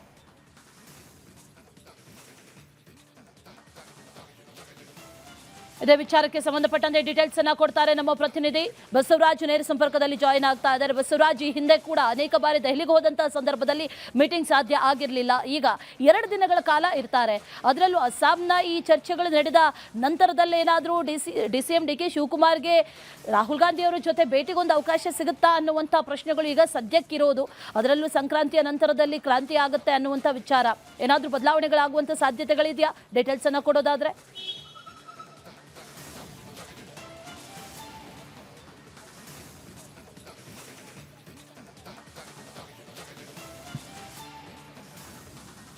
ಅಶ್ವಿನಿ, ಬಹಳ ಸ್ಪಷ್ಟ. ಸದ್ಯಕ್ಕೆ ಒಂದೂವರೆ ತಿಂಗಳು ಅಥವಾ 2 ತಿಂಗಳು ಯಾವುದೇ ಬದಲಾವಣೆಗಳು ಕಾಂಗ್ರೆಸ್ ಪಕ್ಷದಲ್ಲಿ ಆಗ್ಲಿಕ್ಕಿಲ್ಲ ಅನ್ನುವಂಥದ್ದು. ಯಾಕೆಂದ್ರೆ ಈಗಾಗಲೇ ಅಧಿವೇಶನವನ್ನ ಕರೆದಾಗಿದೆ. ರಾಜ್ಯಪಾಲರ ಭಾಷಣವನ್ನ ಕೂಡ 22ನೇ ತಾರೀಕು ನಿಗದಿ ಮಾಡಲಾಗಿದೆ. ಈ ಸಂದರ್ಭದಲ್ಲಿ ಕಾಂಗ್ರೆಸ್ ಹೈಕಮಾಂಡ್ ಸೇರಿದಂತೆ ಯಾರೇ ನಾಯಕರಾಗಲಿ ಕೂಡ ಆ ನಾಯಕತ್ವದ ಬದಲಾವಣೆಗೆ ತಲೆ ಹಾಕ್ಲಿಕ್ಕಿಲ್ಲ. ಆದ್ರೆ ಡಿಸಿಎಂ ಡಿಕೆ ಶಿವಕುಮಾರ್ ಅವರಿಗೆ ಏನೆಲ್ಲ ಭರವಸೆ ಕೊಡಲಾಗಿತ್ತು ಆ ಭರವಸೆಗಳು ಫುಲ್ಫಿಲ್ ಆಗ್ತಿಲ್ಲ ಅನ್ನುವಂಥದ್ದು ಅವರ ಅಸಮಾಧಾನ. 2.5 ವರ್ಷಕ್ಕೆ ನನಗೆ ಅಧಿಕಾರ ಸಿಗುತ್ತೆ ಅನ್ನುವಂಥದ್ದು ಅವರ ನಂಬಿಕೆ ಆಗಿತ್ತು. ಆದ್ರೆ 2.5 ವರ್ಷಕ್ಕೆ ಯಾವುದೇ ಸೊಲ್ಲನ್ನ ಹೈಕಮಾಂಡ್ ನಾಯಕರು ಎತ್ತಿರಲಿಲ್ಲ. ಹೀಗಾಗಿ ಕಾಂಗ್ರೆಸ್ ಹೈಕಮಾಂಡ್ ನಾಯಕರು ಭೇಟಿಗೆ ಅವಕಾಶವನ್ನು ಕೂಡ ಮಾಡದೇ ಇರೋದ್ರಿಂದ ಸಹಜವಾಗಿ ಆಕ್ರೋಶಗೊಂಡಿದ್ರು. ಒಂದಷ್ಟು ಭೇಟಿಗೆ ಕೂಡ ಪ್ರಯತ್ನವನ್ನು ಕೂಡ ಮಾಡಿದ್ರು. ಆದರೆ ಈಗ ಇರತಕ್ಕಂತಹದ್ದು ರಾಹುಲ್ ಗಾಂಧಿ ಅವರು ಮೈಸೂರಿನಲ್ಲಿ ಸಿಕ್ಕ ಬಳಿಕ ದೆಹಲಿಯಲ್ಲಿ ಬನ್ನಿ ಮಾತನಾಡೋಣ ಅನ್ನೋಂಥದ್ದು ಒಂದಷ್ಟು ಸೂಚನೆಯನ್ನು ಕೊಟ್ಟಿದ್ರು. ಹೀಗಾಗಿ ದೆಹಲಿಗೆ ಇವತ್ತು ಅಸ್ಸಾಂ ಚುನಾವಣೆಯ ಒಂದು ಸಭೆ ನಿಮಿತ್ತ ಹೋಗ್ತಾ ಇದ್ದಾರೆ. ಅದರ ಜೊತೆಗೆ ಬೇರೆ ಬೇರೆ ಕಾರ್ಯಚಟುವಟಿಕೆಗಳನ್ನು ಕೂಡ ಡಿಸಿಎಂ ಹಾಗೂ ಕೆಪಿಸಿಸಿ ಅಧ್ಯಕ್ಷರಾಗಿ ಡಿಕೆ ಶಿವಕುಮಾರ್ ಅವರು ಇಟ್ಕೊಂಡಿರ್ತಕ್ಕಂಥದ್ದು. ಈ ಸಂದರ್ಭದಲ್ಲಿ ಸಹಜವಾಗಿ ರಾಹುಲ್ ಗಾಂಧಿ ಅವರ ಭೇಟಿಗೆ ಪ್ರಯತ್ನವನ್ನು ಮಾಡ್ತಾರೆ. ಆ ಭೇಟಿಗೆ ಒಂದಷ್ಟು ಪ್ರಯತ್ನದ ಸಂದರ್ಭದಲ್ಲಿ ಅವರನ್ನ ಭೇಟಿಗೆ ಅವಕಾಶ ಸಿಕ್ಕಿದ್ದೇ ಆದಲ್ಲಿ ತಮ್ಮ ಮನದ ಇಂಗಿತವನ್ನ ಏನೆಲ್ಲ ಹಿಂದೆ ಕಾಂಗ್ರೆಸ್ ಹೈಕಮಾಂಡ್ ನಾಯಕರು ಭರವಸೆ ಕೊಟ್ಟಿದ್ರು ಆ ಎಲ್ಲವನ್ನು ಕೂಡ ಬೆಚ್ಚಿಡುವಂತ ಕೆಲಸವನ್ನ ಡಿಕೆ ಶಿವಕುಮಾರ್ ಅವರು ಮಾಡೋರಿದ್ದಾರೆ. ಆದರೆ ಬಹಳ ಪ್ರಮುಖವಾಗಿ ರಾಹುಲ್ ಗಾಂಧಿ ಅವರು 2 ದಿನಗಳೊಳಗೆ ಅವರಿಗೆ ಅವಕಾಶ ಕೊಡ್ತಾರಾ ಭೇಟಿಗೆ ಅನ್ನುವಂಥದ್ದು ಈಗಿರ್ತಕ್ಕಂಥದ್ದು. ದೆಹಲಿಗೆ ಬನ್ನಿ ಮಾತನಾಡೋಣ ಅನ್ನುವಂಥದ್ದು ಕರೆದಿದ್ದಂತೂ ನಿಜ. ಆದ್ರೆ ಇವತ್ತೇ ಕೊಡ್ತಾರಾ ಅಥವಾ ಇನ್ನೊಂದಿಷ್ಟು ದಿನ ಕಾಯಿಸ್ಬಿಟ್ಟು ಅವರಿಗೆ ಅಪಾಯಿಂಟ್ಮೆಂಟ್ ಕೊಡ್ತಾರಾ ಅನ್ನುವಂಥದ್ದು ಈಗ ಪ್ರಶ್ನೆ ಇದ್ದಿರ್ತಕ್ಕಂಥದ್ದು. ಒಂದು ವೇಳೆ ಇವತ್ತೇ ಅಪಾಯಿಂಟ್ಮೆಂಟ್ ಏನಾದರೂ ಕೊಟ್ಟಿದ್ದೆ ಅಥವಾ ನಾಳೆ ಕೊಟ್ಟಿದ್ದೆ ಕಾಲದಲ್ಲಿ ಒಂದು ಸ್ಪಷ್ಟವಾದಂಥ ಭರವಸೆ ಒಂದಿಗೆ ರಾಜ್ಯಕ್ಕೆ ಆಗಮಿಸ್ತಾರೆ. ಬಜೆಟ್ ಅಧಿವೇಶನ ಮುಗಿಯುವವರೆಗೂ ಕೂಡ ಸದ್ಯಕ್ಕೆ ನಾಯಕತ್ವದ ಬದಲಾವಣೆಗಳು ಕಾಣಿಸ್ತಾ ಇಲ್ಲ. ಯಾಕಂದ್ರೆ ಈ ಅಧಿವೇಶನ ಪ್ರಾರಂಭ ಆದ ನಂತರ ಮಧ್ಯದಲ್ಲಿ ನಾಯಕತ್ವದ ಬದಲಾವಣೆಗಳು ಮಾಡಕ್ ಬರಲ್ಲ. ಜೊತೆಗೆ ಮುಂದೆ ಬಜೆಟ್ ಅಧಿವೇಶನಕ್ಕೆ ಪ್ರಿಪರೇಷನ್ ಕೂಡ ಆರಂಭ ಆಗೋದ್ರಿಂದ ಸಹಜವಾಗಿ ಯಾವ ಬದಲಾವಣೆಗೂ ಕೂಡ ಅವಕಾಶಗಳಿರೋದಿಲ್ಲ. ಹಾಗಾಗಿ ಒಂದಷ್ಟು ಭರವಸೆಗಳನ್ನು ತೆಗೆದುಕೊಂಡು ಮುಂದೆ ಇಂತಹ ದಿನಾಂಕ ಅಥವಾ ಇಂತಹ ವಿಚಾರಗಳು ಅನ್ನುವಂಥದ್ದನ್ನ ಒಂದಷ್ಟು ಭರವಸೆಗಳನ್ನ ತೆಗೆದುಕೊಂಡು ರಾಜ್ಯಕ್ಕೆ ವಾಪಸ್ ಆಗುವಂಥ ಸಾಧ್ಯತೆಗಳಿದ್ದಾವೆ. ಎಲ್ಲವೂ ಕೂಡ ರಾಹುಲ್ ಗಾಂಧಿ ಅವರ ಅಪಾಯಿಂಟ್ಮೆಂಟ್ ಅಥವಾ ಭೇಟಿಯ ಸಾಧ್ಯವಾದ ನಂತರ. Ashwini. Right Basavaraj, thank you ಡೀಟೇಲ್ಸ್ಗೆ. ನಗರಸಭೆ ಪೌರಾಯುಕ್ತಿಗೆ ಧಮಕಿ ಹಾಕಿರೋ ಕಾಂಗ್ರೆಸ್ ಮುಖಂಡನಿಗೆ ಕೆಪಿಸಿಸಿ ಶೋಕಾಸ್ ನೋಟಿಸ್ ಅನ್ನು ನೀಡಿದೆ. 1 ವಾರದ ಒಳಗೆ ಉತ್ತರ ಕೊಡಬೇಕು ಅಂತ ಕೇಳಿದೆ. ಈ ನಡುವೆ ಧಮಕಿ ವೀರನ ವಿರುದ್ಧ ಹಲವಾರು ಸೆಕ್ಷನ್ಗಳ ಅಡಿಯಲ್ಲಿ ಎಫ್ಐಆರ್ ದಾಖಲಾಗಿದೆ.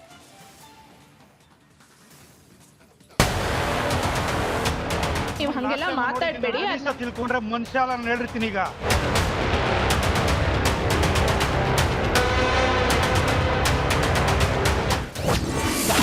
ಡ್ಯಾಮೇಜ್ ಕಂಟ್ರೋಲ್ಗೆ ಮುಂದಾದ ಕಾಂಗ್ರೆಸ್.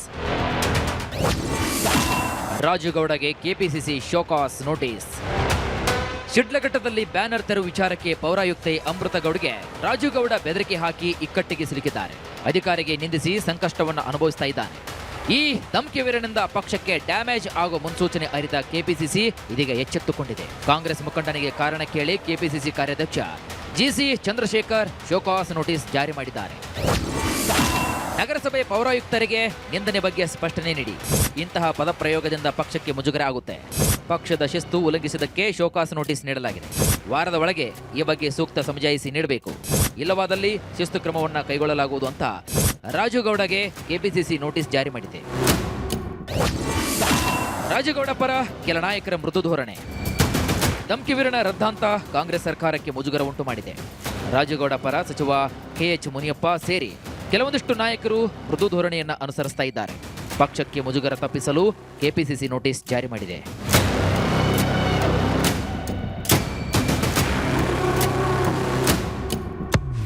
ಶಿಡ್ಲಘಟ್ಟ ನಗರಸಭೆ ಪೌರಾಯುಕ್ತೆಗೆ ಬೆದರಿಕೆ ಹಾಕಿದಂತಹ ರಾಜುಗೌಡ ವಿರುದ್ಧ ಪ್ರಕರಣ ದಾಖಲಾಗಿದೆ. ಅಮೃತಗೌಡ ದೂರಿನ ಹಿನ್ನೆಲೆ ಎಫ್ಐಆರ್ ಹಾಕಲಾಗಿದೆ.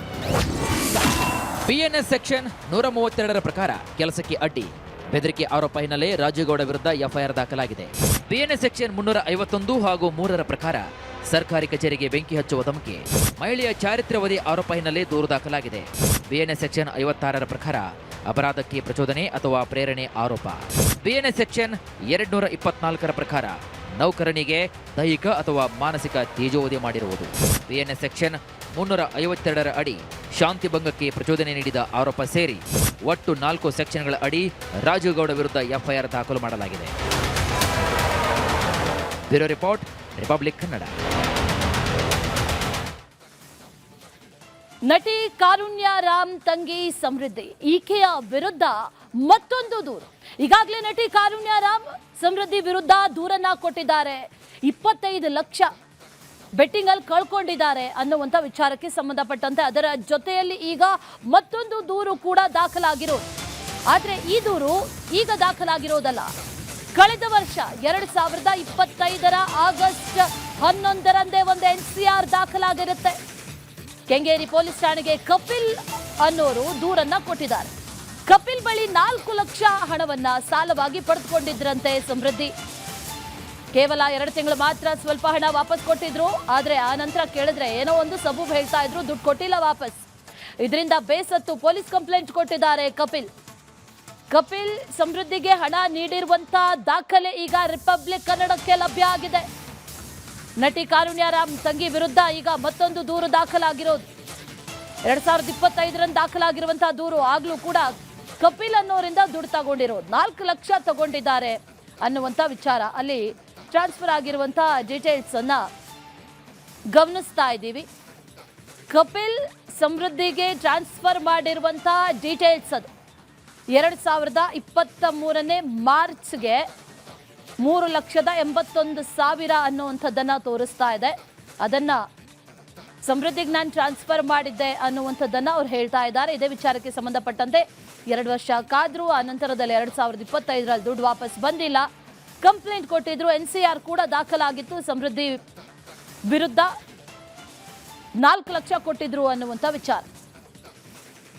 ಇದೇ ವಿಚಾರಕ್ಕೆ ಸಂಬಂಧಪಟ್ಟಂತೆ ಡೀಟೇಲ್ಸ್ ಅನ್ನ ಕೊಡ್ತಾರೆ ನಮ್ಮ ಪ್ರತಿನಿಧಿ ಅಭಿಷೇಕ್ ಜೈಶಂಕರ್, ನೇರ ಸಂಪರ್ಕದಲ್ಲಿ ಜಾಯಿನ್ ಆಗ್ತಾ ಇದ್ದಾರೆ. ಅಭಿಷೇಕ್, ಈಗ ಮತ್ತೊಂದು ದೂರು 4 ಲಕ್ಷ ತಗೊಂಡಿದ್ದಾರೆ ಅಂತ, ಅದರಲ್ಲೂ ಬೆಟ್ಟಿಂಗ್ ದಂಧೆಗೆ, ಬೆಟ್ಟಿಂಗ್ ಜಾಲಕ್ಕೆ ಒಳಗಾಗಿದ್ರು ಅನ್ನುವಂಥ ಒಂದಷ್ಟು ಮಾತುಗಳು ಕೇಳಿ ಬರ್ತಾ ಇರೋದು.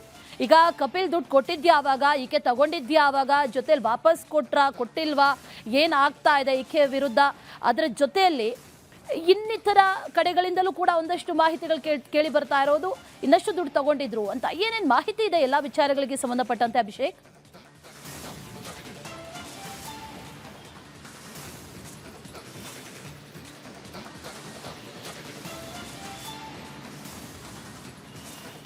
ಈಗಾಗಲೇ ಇನ್ನು 25 ಲಕ್ಷ ಹಣವನ್ನ ತೆಗೆದುಕೊಂಡಿದ್ದಾರೆ ಅಂತ ಹೇಳಿ ಅವರು ಒಂದು ಆರೋಪವನ್ನು ಮಾಡಿದ್ರು. ಅಂದ್ರೆ ಸ್ವಂತ ಸಹೋದರಿಯೇ ಆರೋಪವನ್ನು ಮಾಡಿದ್ರು. ಈಗ ಸದ್ಯ ಉಳಿದಂತಹ ವ್ಯಕ್ತಿಗಳೇನಿದ್ದಾರೆ, ಅಂದರೆ ಕಪಿಲ್ ಅನ್ನುವಂತಹ ವ್ಯಕ್ತಿ ಏನಿದ್ದಾನೆ, ಈತನು ಕೂಡ ಸಮೃದ್ಧಿ ಅವರಿಗೆ ಹಣ ಕೇಳಿದಂತಹ ಸಂದರ್ಭದಲ್ಲಿ ನಾನು ಕೂಡ ಹಣವನ್ನು ಕೊಟ್ಟಿದ್ದೆ ಒಂದು ನಂಬಿಕೆ ಮೇಲೆ. ಆದರೆ ಅವರು ಯಾವುದೇ ರೀತಿಯಾದಂತಹ ಹಣವನ್ನು ವಾಪಸ್ಸು ಕೊಡುವಂತಹ ಒಂದು ಕೆಲಸಗಳನ್ನು ಕೂಡ ಮಾಡಿಲ್ಲ. ಈಗಾಗಲೇ ನಾನು ಹೆಚ್ಚು ಕಡಿಮೆ ಒಂದು 4 ಲಕ್ಷದವರೆಗೂ ಕೂಡ ಹಣವನ್ನು ಟ್ರಾನ್ಸ್ಫರ್ ಮಾಡಿದ್ದೀನಿ, ಅದಕ್ಕೆ ಬೇಕಾದಂತಹ ಎಲ್ಲ ಪ್ರೂಫ್ಗಳು ಇದೆ ಅಂತ ಹೇಳಿ ಈಗಾಗಲೇ ದೂರನ್ನು ಕೊಟ್ಟಿರುವಂಥದ್ದು. ಅಂದರೆ ಇಲ್ಲಿ ಇನ್ನಿತರ ವ್ಯಕ್ತಿಗಳ ಜೊತೆಗೂ ಕೂಡ ಸಾಕಷ್ಟು ಹಣದ ವ್ಯವಹಾರಗಳನ್ನು ಮಾಡಿದ್ದಾರೆ, ಮತ್ತು ಅವರು ಯಾವುದೂ ಕೂಡ ಹಣವನ್ನು ವಾಪಸ್ ನೀಡಿಲ್ಲ ಅಂತ ಹೇಳಿ ಅವರ ಆರೋಪ ಆಗಿದೆ. ಮತ್ತು ಕಪಿಲ್ ಹೇಳುವಂತಹ ಪ್ರಕಾರ ಅದರಲ್ಲಿ ಒಂದಷ್ಟು, ಅಂದರೆ ಸ್ವಲ್ಪ ಮಟ್ಟಿನ ಒಂದು ಹಣ ಏನಿದೆ ಅದನ್ನು ವಾಪಸ್ ಕೊಟ್ಟಿದ್ದಾರೆ ಹೊರತು ನನಗೆ ಸಂಪೂರ್ಣವಾದಂತಹ ಒಂದು ಹಣವನ್ನು ಕೊಟ್ಟಿಲ್ಲ.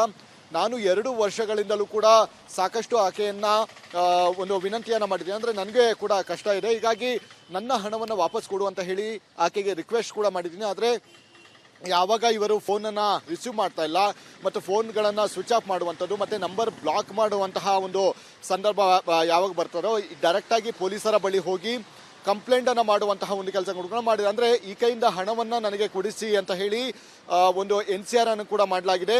ಈ NCR ಅನ್ವಯವಾಗಿ ಅವರಿಂದ ಒಂದಷ್ಟು ಸಾಕ್ಷಿಗಳೇನಿದೆ, ಅಂದರೆ ಹಣ ಕಳಿಸಿರುವಂತಹ ಒಂದು ಸಾಕ್ಷಿಗಳೇನಿದೆ ಅದರ ವಿಚಾರವಾಗಿ ಒಂದಷ್ಟು ಡೀಟೇಲ್ಸ್ಗಳನ್ನು ಕಲೆ ಹಾಕಿ ಮುಂದಿನ ಹಂತದಲ್ಲಿ, ಅಂದರೆ ಈಗಾಗಲೇ ಏನು ಕಂಪ್ಲೇಂಟನ್ನು ಕೊಟ್ಟಿದ್ದಾರೆ ಅವರಿಗೆ ನೋಟಿಸನ್ನು ಕೂಡ ಜಾರಿ ಮಾಡುವಂತಹ ಸಾಧ್ಯತೆ ಇದೆ. ನೋಟಿಸ್ ಜಾರಿ ಮಾಡಿದಂತಹ ಸಂದರ್ಭದಲ್ಲಿ ಆಕೆ ಏನಾದರೂ ತಪ್ಪೊಪ್ಪಿಗೆ ಮಾಡಿದಂತಹ ಸಂದರ್ಭ ಸಹಜವಾಗಿ ಅವರಿಗೆ ಹಣವನ್ನು ರಿಟರ್ನ್ ಕೊಡಲೇಬೇಕಾಗುತ್ತೆ.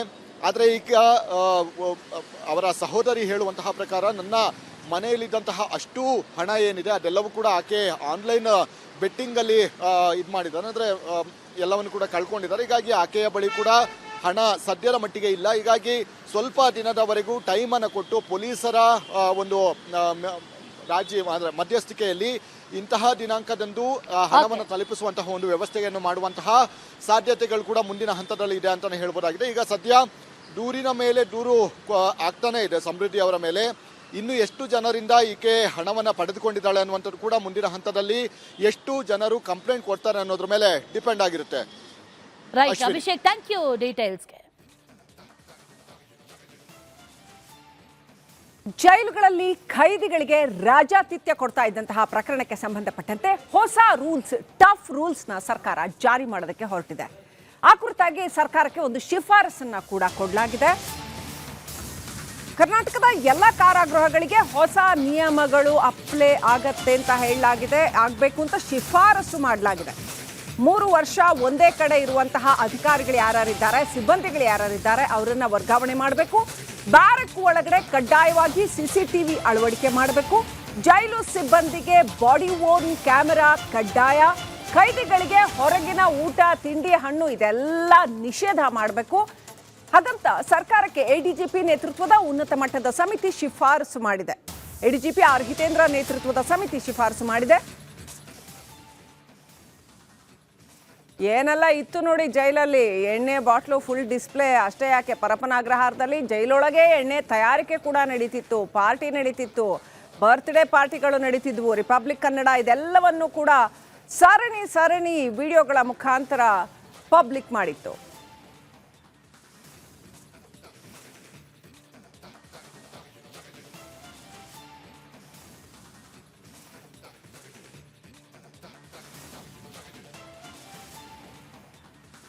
ಅತಿ ಶ್ರೀಮಂತ ಕಾರ್ಪೊರೇಷನ್ ಅನ್ನುವಂಥ ಹೆಗ್ಗಳಿಕೆಯನ್ನ ಗಳಿಸಿರೋದು ಮುಂಬೈ ಮಹಾನಗರ ಪಾಲಿಕೆ. ಎಲೆಕ್ಷನ್ ನಡೆದಿತ್ತು. ಎಲೆಕ್ಷನ್ ನಡೆದ ನಂತರದಲ್ಲಿ ಎಕ್ಸಿಟ್ ಪೋಲ್ಗಳು ಒಂದಷ್ಟು ಭವಿಷ್ಯವನ್ನ ನುಡಿದಿದೆ. ಆದರೆ ಇವತ್ತು ರಿಸಲ್ಟ್ ಡೇ. ಯಾರಾಗ್ತಾರೆ ಈ ಬೃಹನ್ ಮಹಾನಗರ ಪಾಲಿಕೆಯ ಮುಂದಿನ ಬಾಸ್ ಅನ್ನುವಂಥ ಪ್ರಶ್ನೆ. ಮುಂಬೈ ಪಾಲಿಕೆಯ ಹೊಸ ಬಾಸ್ ಯಾರು? ಹಾಗಾದ್ರೆ ಮುಂಬೈ ಪಾಲಿಕೆ ಚುನಾವಣೆ ಫಲಿತಾಂಶಕ್ಕೆ ಕ್ಷಣಗಣನೆ ಆರಂಭ ಆಗಿದೆ. ಇವತ್ತು ದೇಶದ ಶ್ರೀಮಂತ ಪಾಲಿಕೆ ಗದ್ದುಗೆ ಗುದ್ದಾಟ. ಅದರ ಫಲಿತಾಂಶ ಇವತ್ತು ಗೊತ್ತಾಗುತ್ತೆ.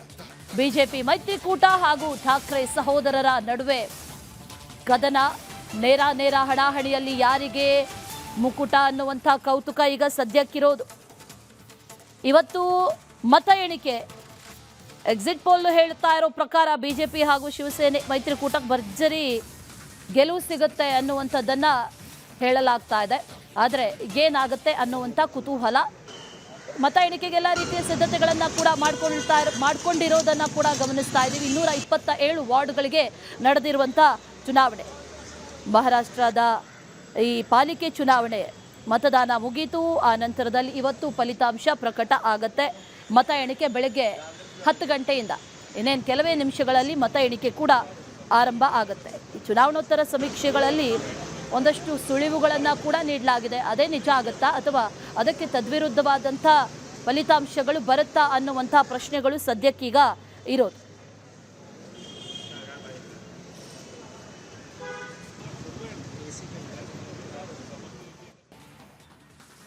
ಇನ್ನು ಮಧ್ಯಪ್ರಾಚ್ಯದಲ್ಲಿ ಯುದ್ಧದ ಕಾರ್ಮೋಡ ಆವರಿಸಿದೆ. ಯಾವುದೇ ಕ್ಷಣದಲ್ಲಿ ಯುದ್ಧ ಆರಂಭ ಆಗಬಹುದು. ವೆನಿಜುವೆಲಾವನ್ನ ವಶಪಡಿಸಿಕೊಂಡಿರುವಂತಹ ಟ್ರಂಪ್ ಒಂದೇ ಕಲ್ಲಲ್ಲಿ 2 ಹಕ್ಕಿ ಹೊಡೆಯೋ ಪ್ಲಾನ್ ಮಾಡ್ತಿದ್ದಾರೆ.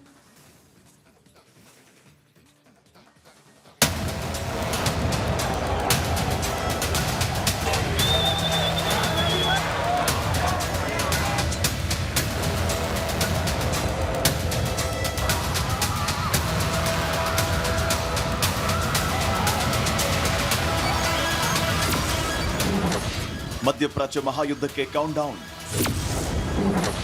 ಏಕಕಾಲಕ್ಕೆ 2 ದೇಶಗಳ ಮೇಲೆ ಟ್ರಂಪ್ ದಾಳಿ.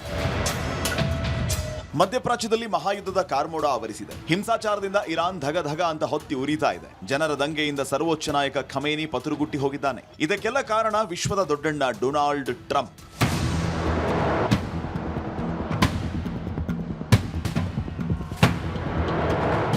ಡ್ರಗ್ಸ್ ಮಾಫಿಯಾ ನೆಪದಲ್ಲಿ ವೆನಿಜುವೆಲಾ ದೇಶವನ್ನ ವಶಪಡಿಸಿಕೊಂಡಿರೋ ಟ್ರಂಪ್ ಒಂದೇ ಕಲ್ಲಲ್ಲಿ 2 ಹಕ್ಕಿ ಹೊಡೆಯೋದಕ್ಕೆ ಸಜ್ಜಾಗಿದ್ದಾರೆ. ವೆನಿಜುವೆಲಾ ಬಳಿಕ ಇರಾನ್, ಗ್ರೀನ್ಲ್ಯಾಂಡ್ ಕಬ್ಜಾಗೆ ತೆರೆಮರೆಯಲ್ಲಿ ಕಸರತ್ತು ನಡೆಸ್ತಾ ಇದ್ದಾರೆ. ಅದು ಏಕಕಾಲಕ್ಕೆ 2 ಪ್ರದೇಶದ ಮೇಲೆ ದಾಳಿ ಮಾಡೋದಕ್ಕೆ ತುದಿಗಾಲಲ್ಲಿ ನಿಂತಿದ್ದಾರೆ. ಈಗಾಗಲೇ ಗ್ರೀನ್ಲ್ಯಾಂಡ್ಗಾಗಿ ಯಾವುದೇ ಬೆಲೆ ತೆರೋದಕ್ಕೆ ಸಿದ್ಧ ಅಂತ ಟ್ರಂಪ್ ಹೇಳಿದ್ದಾರೆ. ಇದರಿಂದ ಟ್ರಂಪ್ ವಿರುದ್ಧ ಯುರೋಪ್ ರಾಷ್ಟ್ರಗಳು ನಿಗಿ ಕೆಂಡ ಕಾರುತ್ತಿವೆ.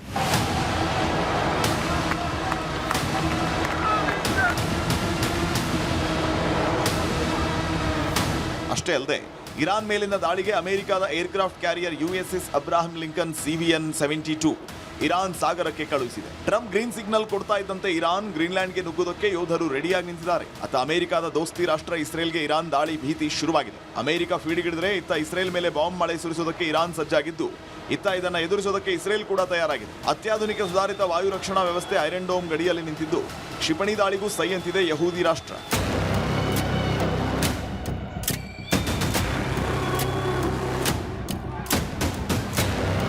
ಮತ್ತೊಂದು ಕಡೆ ಕತಾರ್ಗೂ ಇರಾನ್ ದಾಳಿ ಭೀತಿ ಶುರುವಾಗಿದೆ. ಕತಾರ್ನಲ್ಲಿ ಅಮೆರಿಕ ಏರ್ಬೇಸ್ ಇದೆ. ಅಮೆರಿಕ ದಾಳಿಗೆ ಪ್ರತೀಕಾರವಾಗಿ ಕತಾರ್ ಏರ್ಬೇಸ್ಗೆ ಇರಾನ್ ದಾಳಿ ಮಾಡುವ ಸಾಧ್ಯತೆ ಇದೆ. Bureau report, republic Kannada. ಕೋಲಾರದ ಗಡಿಯಲ್ಲಿ ಕಾಡಾನೆ ಹಿಂಡು ಪ್ರತ್ಯಕ್ಷ ಆಗಿದೆ. ರೈತರ ಬೆಳೆಗಳನ್ನೆಲ್ಲ ನಾಶ ಮಾಡಿದೆ ಈ ಕಾಡಾನೆ. 5 ಕಾಡಾನೆಗಳ ಗುಂಪು ಈಗ ಪ್ರತ್ಯಕ್ಷ ಆಗಿರುವುದು. ಇದನ್ನ ಕಂಡು ಅಲ್ಲಿರುವಂಥ ರೈತರು ಭಯ ಪಡ್ತಿದ್ದಾರೆ. ರೈತರ ಬೆಳೆಗಳನ್ನ ಹಾಳು ಮಾಡಿದೆ ಕಾಡಾನೆ ಹಿಂಡು. ಕನಮನಹಳ್ಳಿ ಗ್ರಾಮದ ಬಳಿ ಕಾಡಾನೆಗಳು ಕಂಡು ಬಂದಿದೆ. ಬಂಗಾರಪೇಟೆ ತಾಲೂಕಿನ ಕನಮನಹಳ್ಳಿ ಗ್ರಾಮ. ರೈತರ ಬೆಳೆಗಳನ್ನೆಲ್ಲ ಹಾಳು ಮಾಡಿದೆ ಕಾಡಾನೆ ಹಿಂಡು. 5 ಕಾಡಾನೆಗಳು ಕಾಣಿಸ್ಕೊಂಡಿದೆ ಅನ್ನುವಂಥ ಮಾಹಿತಿ. ಈ ಕಾಡಾನೆಗಳು ತಮಿಳುನಾಡಿನ ಕೃಷ್ಣಗಿರಿ ಅರಣ್ಯದಿಂದ ಬಂದಿದೆ ಅನ್ನುವಂಥ ಒಂದಷ್ಟು ಮಾಹಿತಿಗಳು ಕೂಡ ಈಗ ಲಭ್ಯ ಆಗ್ತಾ ಇರೋದು. ಅಲ್ಲಿ ಗಮನಿಸ್ತಾ ಇದ್ದೀವಲ್ಲ, 5 ಕಾಡಾನೆಗಳ ಹಿಂಡು ಪ್ರತ್ಯಕ್ಷ ಆಗಿರೋದು. ಬೆಳೆಗಳನ್ನೆಲ್ಲ ನಾಶ ಮಾಡಿದೆ. ಅಲ್ಲಿ ಓಡಾಡೋದಕ್ಕೂ ಭಯ ಪಡುವಂಥ ಪರಿಸ್ಥಿತಿ ಸದ್ಯಕ್ಕೆ ನಿರ್ಮಾಣ ಆಗಿರೋದು. ಆದಷ್ಟು ಬೇಗ ಕಾಡಾನೆಗಳನ್ನು ಸೆರೆ ಹಿಡಿಯಬೇಕು ಅನ್ನುವಂಥ ನಿಟ್ಟಿನಲ್ಲೂ ಕೂಡ ಆಗ್ರಹಗಳು ಕೇಳಿ ಬರ್ತಾ ಇದೆ. ಇದೆಲ್ಲವೂ ಕೂಡ ಈ ಕಾಡಾನೆಗಳು ತಮಿಳುನಾಡಿನ ಕೃಷ್ಣಗಿರಿ ಅರಣ್ಯದಿಂದ ಬಂದಿದೆ ಅನ್ನುವಂಥ ಒಂದಷ್ಟು ಡೀಟೇಲ್ಸ್ ಕೂಡ ಇದೆ. ಕಾಡಾನೆಗಳು ಬೆಳೆಗಳನ್ನು ಯಾವ ರೀತಿ ಹಾಳು ಮಾಡಿದೆ ಅನ್ನೋದನ್ನು ಗಮನಿಸ್ತಾ ಇದ್ದೀವಿ. ರೈತರು ಬೆಳೆ ಬೆಳೆದಿದ್ರು, ಆ ಎಲ್ಲ ಬೆಳೆಗಳು ಹಾನಿ. ಮತ್ತೊಂದು ಕಡೆಯಲ್ಲಿ 5 ಕಾಡಾನೆಗಳು ಕಾಣಿಸ್ಕೊಂಡಿರೋದು ಇದು ಅಲ್ಲಿರುವಂಥ ಸ್ಥಳೀಯರಲ್ಲಿ ಆತಂಕ ಮೂಡಿಸಿದೆ. ಆದಷ್ಟು ಬೇಗ ಕಾಡಾನೆಗಳನ್ನು ಸೆರೆ ಹಿಡೀರಿ ಅನ್ನುವಂಥ ಆಗ್ರಹವನ್ನು ಕೂಡ ಗ್ರಾಮಸ್ಥರು ಮಾಡ್ತಾ ಇದ್ದಾರೆ. ಯಾವ ಸಂದರ್ಭದಲ್ಲಿ ಏನಾಗುತ್ತೆ, ಎಲ್ಲಿ ಓಡಾಡಬೇಕು ಅನ್ನುವಂಥ ನಿಟ್ಟಿನಲ್ಲಿ ಭಯ ಪಡುವಂಥ ಪರಿಸ್ಥಿತಿ ಅಲ್ಲಿನ ಗ್ರಾಮಸ್ಥರಿಗೆ. ಕಾಡಾನೆಗಳ ಹಿಂಡು ಪ್ರತ್ಯಕ್ಷ ಆಗಿರೋದ್ರಿಂದ ಓಡಾಡೋದಕ್ಕೂ ಕೂಡ ಹೆದರ್ಕೊಳ್ತಾ ಇದ್ದಾರೆ. ಅಲ್ಲಿ ಬೆಳೆದಂಥ ಬೆಳೆಗಳು ಕೂಡ ಹಾನಿ. ಮತ್ತೊಂದು ಕಡೆಯಲ್ಲಿ ಓಡಾಡೋದಕ್ಕೂ ಆಗ್ತಾ ಇಲ್ಲ ರೈತರಿಗೆ. ಕನ್ಮನಹಳ್ಳಿ ಗ್ರಾಮದ ಬಳಿ ಈ ಕಾಡಾನೆಗಳು ಕಂಡು ಬಂದಿರೋದು. ಬಂಗಾರಪೇಟೆ ತಾಲೂಕಿನ ಕನ್ಮನಹಳ್ಳಿ ಗ್ರಾಮ, ಆ ಗ್ರಾಮದಲ್ಲಿ ಕಾಡಾನೆಗಳು ಪ್ರತ್ಯಕ್ಷ ಆಗಿದೆ. 5 ಕಾಡಾನೆಗಳ ಗುಂಪು ಈಗ ಕಂಡು ಬಂದಿರೋದು.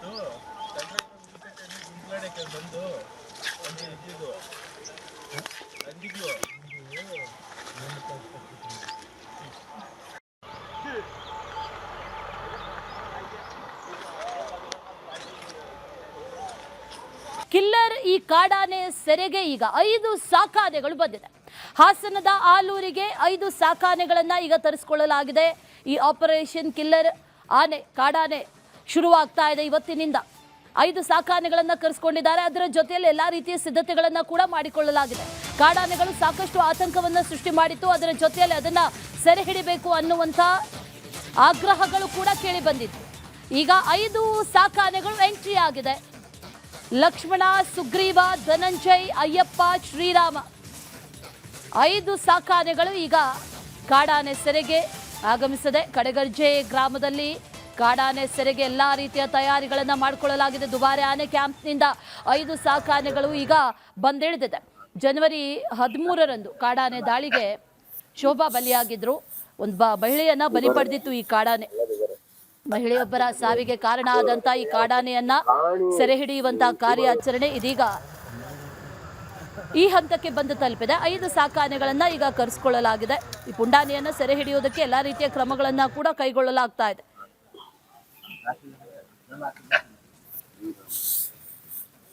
ಹಾಸನ ಜಿಲ್ಲೆಯ ಸಕಲೇಶಪುರ ತಾಲೂಕಿನ ಮೂಗ್ಲಿ ಗ್ರಾಮದಲ್ಲಿ ಕಾಡಾನೆಯೊಂದು ಶೋಭಾ ಎಂಬ ಮಹಿಳೆಯನ್ನ ಮೊನ್ನೆ ತಾನೇ ಬಲಿ ತೆಗೆದುಕೊಂಡಿತ್ತು. ಈ ಹಿನ್ನೆಲೆಯಲ್ಲಿ ಈಗಾಗಲೇ ಏನು ಕಿಲ್ಲರ್ ಎಲಿಫೆಂಟ್ ಇತ್ತು ಅದನ್ನ ಸೆರೆ ಹಿಡಿಲಿಕ್ಕಾಗಿ ಈಗ ದುಬಾರೆ ಫಾರೆಸ್ಟ್ ಇಂದ 5 ಸಾಕಾನೆಗಳನ್ನ ಕಾಡಾನೆ ಸೆರೆ ಕಾರ್ಯಾಚರಣೆಗೆ ಕರೆಸಲಾಗಿದೆ. ಈಗಾಗಲೇ ಬೈರಾಪುರದ ಬಳಿ, ಆಲೂರು ತಾಲೂಕಿನ ಬೈರಾಪುರದ ಬಳಿ ಈ ಒಂದು ಸಾಕಾನೆಗಳು ಕ್ಯಾಂಪ್ ಅನ್ನ ರಾತ್ರಿ ಅರಣ್ಯ ಇಲಾಖೆಯವರು ತಂದು ಈ ಸಾಕಾನೆಗಳನ್ನ ಇಳಿಸಿದ್ದಾರೆ. ನೋಡ್ಬೋದು, ಲಕ್ಷ್ಮಣ ಹಾಗೆ ಸುಗ್ರೀವ, ನಂತರದಲ್ಲಿ ಇರುವಂತಹ ಈ ಆನೆ ಧನಂಜಯ, ಹಾಗೆ ಅಯ್ಯಪ್ಪ ಮತ್ತು ಕೊನೆ ಭಾಗದಲ್ಲಿ ಇರುವಂತಹ ಏನು ಶ್ರೀರಾಮ ಆನೆ, ಈ 5 ಆನೆಗಳು ದುಬಾರೆ ಅರಣ್ಯ ಪ್ರದೇಶದಿಂದ ಅಂದ್ರೆ ದುಬಾರೆ ಆನೆ ಕ್ಯಾಂಪ್ ನಿಂದ ಕರೆಸಲಾಗಿರುವಂತದ್ದು.